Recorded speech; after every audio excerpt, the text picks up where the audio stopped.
거의 포기 상태에 나의 무릎에 며느리가 앉았습니다. 그리고 내 귀에 다가와 축축이 젖은 목소리로 속삭였습니다. 쓸데없는 생각 마시고 아버님은 그저 이 눈앞에 있는 젊은 육체를 뜨겁게 사랑해 주시기만 하면 돼요. 그렇게 말하면서 며느리는 부드럽게 내 입술을 빨아들였습니다. 인간의 본능을 은밀히 조금씩 터치하는 혼자 보는 소설.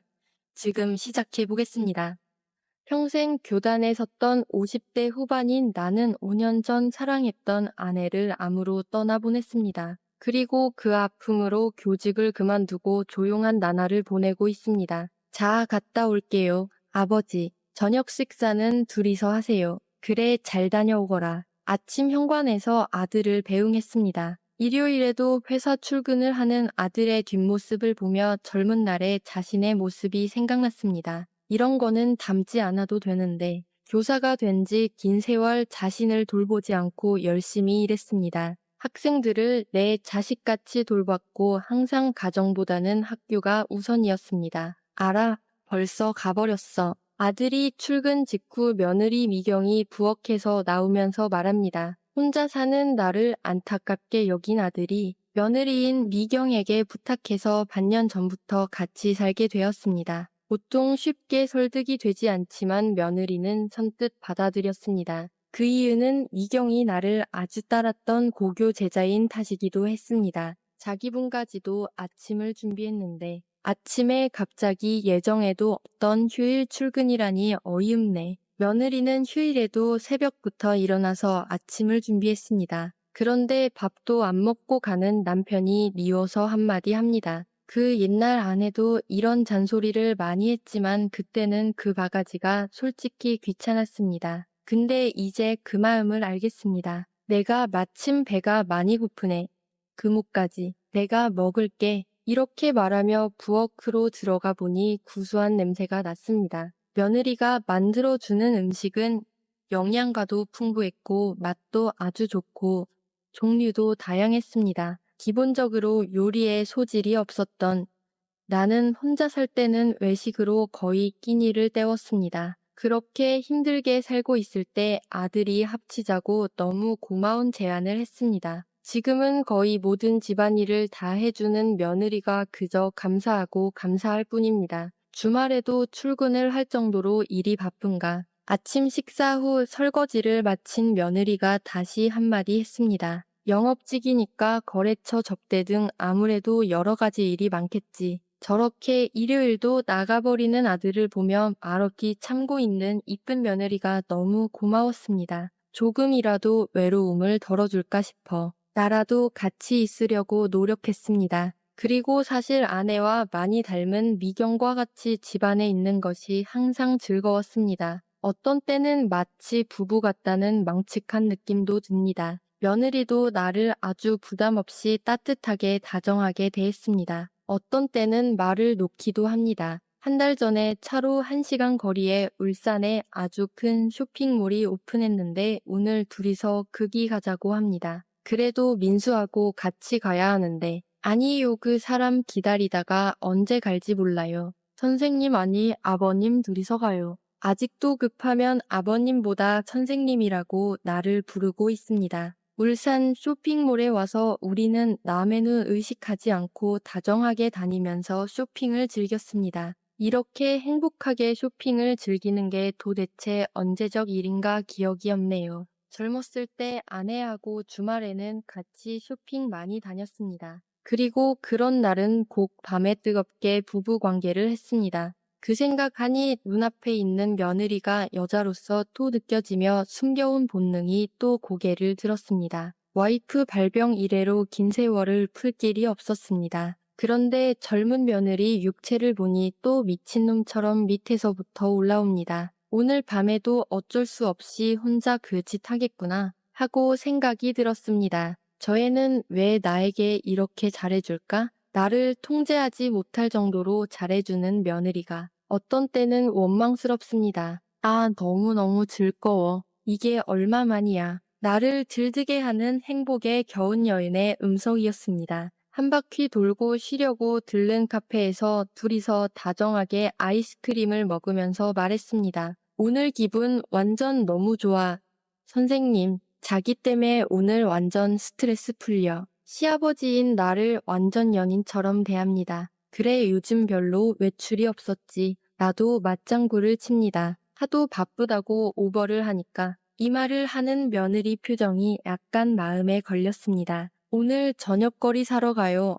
아버님, 스테이크용 고기도 사고 맛있는 와인도 사고요. 쇼핑을 끝내고 신나게 집에 왔습니다. 그리고 저녁 식사를 둘이 같이 준비하면서 일어나는 다양한 스킨십에 정신이 아찔했습니다. 그리고 시작된 둘만의 만찬. 와인을 건배하면서 느끼는 이 다정함. 무언가 말로 표현할 수 없는 야릇한 분위기가 우리를 감쌌습니다. 벌써 8시인데 아침 일찍 나가서 지금까지 안 자니 그렇게 일이 바쁜가. 일어나는 흥분을 억제하려고 일부러 아들 이야기를 꺼내 분위기를 식히려 했습니다. 아준 늦게 올 거예요.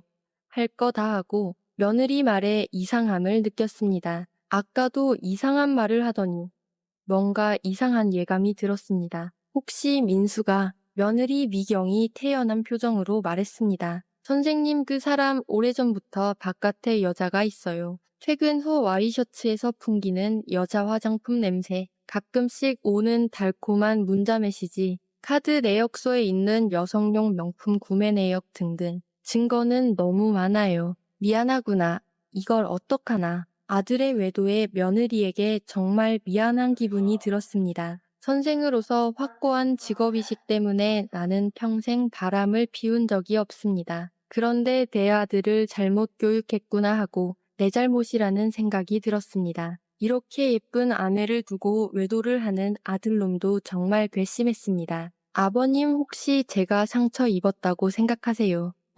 대부분 남편이 바람을 피우면 아내가 비탄에 빠져서 슬퍼하고 분노합니다. 하지만 며느리 미경은 전혀 그런 기색이 없습니다. 바람을 피우든지 말든지 저 관심 없어요. 말이 왜 그래? 옆에만 있으면 돼요. 그렇게 말하면서 며느리가 내 옆에 딱 붙어 앉아서 내 팔에 살며시 감겨왔습니다. 거침없는 며느리 행동에 가슴이 두근두근 거렸습니다. 그 사람은 어차피 저에게는 중간다리예요. 중간다리, 제가 진짜로 사랑하는 사람은 옛날부터 변함없이 선생님, 아니 아버님 한 사람뿐이에요. 내 마음 속에는 항상 선생님을 향한 열망이 깊숙이 자리 잡고 있어요. 그 말을 들으니 몸 깊은 곳에서 뜨거운 흥분이 밀려왔습니다. 선생님도 느꼈죠.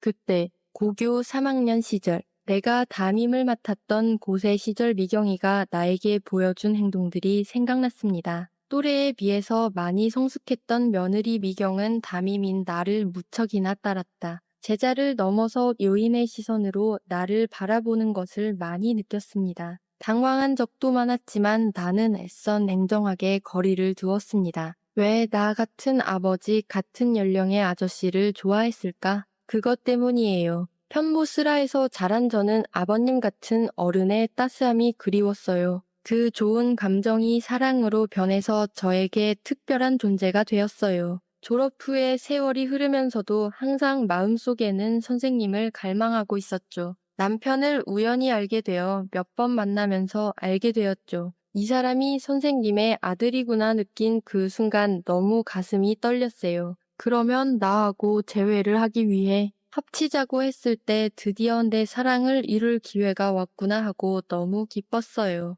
며느리의 이 광기 어린 집착이 좀 무서워졌습니다. 그래도 마음 한구석에는 남자로서의 만족감도 느껴졌습니다. 내가 그렇게 소중하다니, 그리고 내가 가끔씩 혼자 하는 부끄러운 행위도 위로가 되었습니다. 아들이 바람을 피웠으니 그녀에게 명분도 생겼습니다. 어쨌든 민수하고 이야기를 하는 게 낫지 않겠어. 점점 거리를 좁혀오는 며느리와 어떻게든 이성을 차려보려는 나. 내 말에 며느리가 픽하고 웃는다. 나에게는 절호의 찬스인데 왜 내가 그래야 하나요? 그쪽에서 먼저 바람을 피웠으니 아버님도 저하고 같이 자도 죄책감이 없을 거 아니에요. 저는 아버님만 왜 남자 만들면 돼요. 아가 무슨 말을 하는 거야. 혼자 지내시기가 힘드시잖아요. 저 알아요. 제가 그리워서 가끔씩 아버님 팬티에 묻어서 나오는 거. 저는 민수 씨와 절대 이혼 안 해요.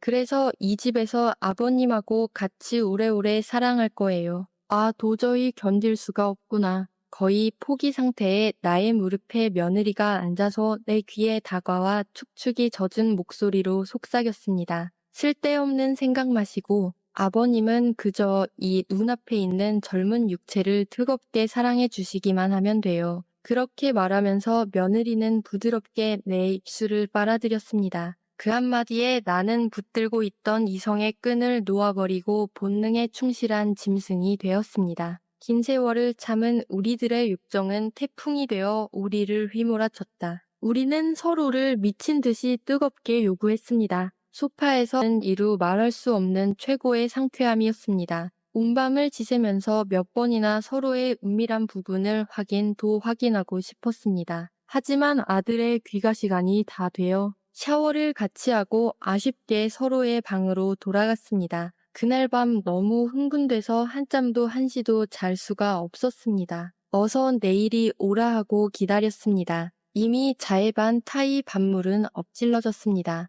새로 생긴 며느리와의 이 황홀한 사랑의 신세계를 지켜나가기로 굳은 결심을 했습니다. 다음 날 아침 거실에 나가보니 아들은 신문을 읽고 있었고 며느리는 아침 준비를 하고 있었습니다. 여느 때와 다름없는 평온한 아침이었습니다. 아침 식사 후 아들은 출근을 했습니다. 아들이 출근하자마자 며느리는 나에게 달려와서 이쁜 목소리로 말했습니다. 선생님 아닌 내 서방님. 어제 못한 숙제 지금부터 천천히 오늘 하루 종일 다시 해요. 저 벌써 져줘와요. 그래 나도 너무너무 기다렸다. 이 순간을. 이제부터 이 아름다운 육체는 내 것이다. 라고 답했습니다. 나는 너무나 흥분되었고 그녀가 사랑스러웠다. 그리고 너무나 고마웠다. 아이의 행복을 영원히 가져가고 싶습니다. 그리고 짜릿하고 은밀한 나의 두 번째 청춘은 시작되었습니다. 끝까지 읽어주셔서 감사합니다.